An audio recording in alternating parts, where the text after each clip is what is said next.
Hi, it's Eleanor, and I know it's a little late, but I thought I'd share with you today my January wrap-up.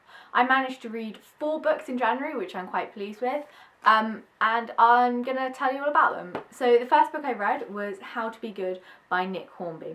This is basically about, this woman she's a doctor, and she's kind of focused on this idea of being good because she's a doctor, and she's kind of getting annoyed at her husband, her husband is a journalist who writes a column every week, I think it is, basically where he's really angry going off about a certain subject, and she's just sick of him and she wants a divorce.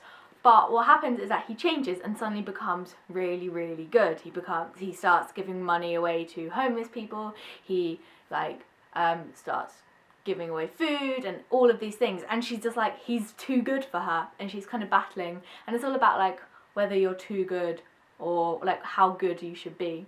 My mum lent me this book and she'd really enjoyed it, and she'd hyped it up quite a bit, so I didn't really enjoy it that much. I think what was really difficult for this book was that I wasn't a middle-aged woman who was wanting a divorce and was sick of life. Like, I still have a lot of hope about changing the world and all of that. I haven't been crushed by life like the main character in this had, so I think I had a very different attitude towards her husband than she did.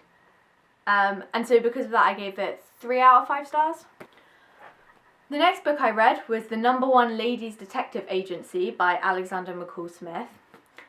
This is about a woman in Botswana who set up her own detective agency, and she's the only woman in Botswana to do so. And this was made into a TV show on the BBC a few years ago, which I watched and I really, really enjoyed it. So I've been meaning to read this for ages. It's like one of a series. So you have the present when she's solving all of these different cases and kind of trying to get her business off the ground. But then you have flashbacks and you learn about her father. You learn about all the other things. And it's not just it's not just one detective story which encompasses the whole novel. There's like lots of different things, which I really, really liked about it. It was interesting that it was set in Botswana, which I really, really liked that about it. And the overarching plot and mystery was a really, really interesting one as well. So I gave it 4 stars.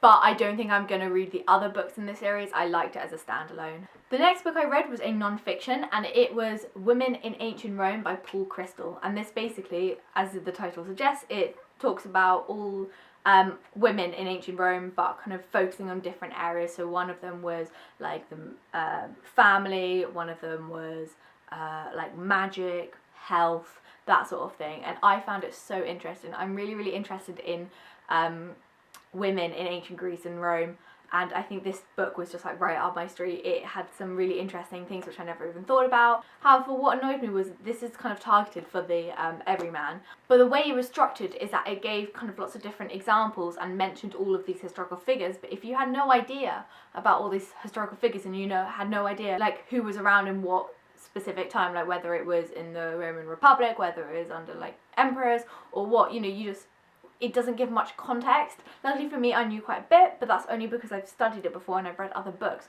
So I feel like in trying to be for everyone, it kind of missed that a bit. But nevertheless, I really, really enjoyed it, and I gave it 4 stars. And finally, the last book I read this month was Agatha Christie's 450 from Paddington. This is a murder mystery, obviously, because it's an Agatha Christie. It's a Miss Marple one. And basically what happens is this woman, when she's on a train, she's going one way and then the train's coming another way, and as they kind of run parallel, she witnesses this murder happening. And no one believes her because she's an odd woman except Miss Marple. I've been looking to get back into these sorts of books like murder mysteries and kind of just detective stories for a while, hence why I also read #1 Ladies Detective Agency. And while the book was enjoyable, I feel like there are other Christies which I would have preferred more. So for example, I watched the BBC adaptation of And Then There Were None recently, and I really, really, really want to read that, because what appeals to me with that is that it was only a certain number of people who could have done the crime, whereas with Agatha Christie it's kind of a bit like, sometimes with this one anyway, yes, there were a certain number of people, but it's not like so obvious as to, it's not so confined, if that makes sense. So I enjoyed it. It wasn't one of my favourites, so I gave that 3 out of 5 stars as well. So those are the 4 books that I read in January. Let me know if you've read any of them, or like wanting to read, or what your thoughts on them. I'm hoping to read maybe a similar amount in February, but we'll see how it goes. I'll see you soon. Goodbye.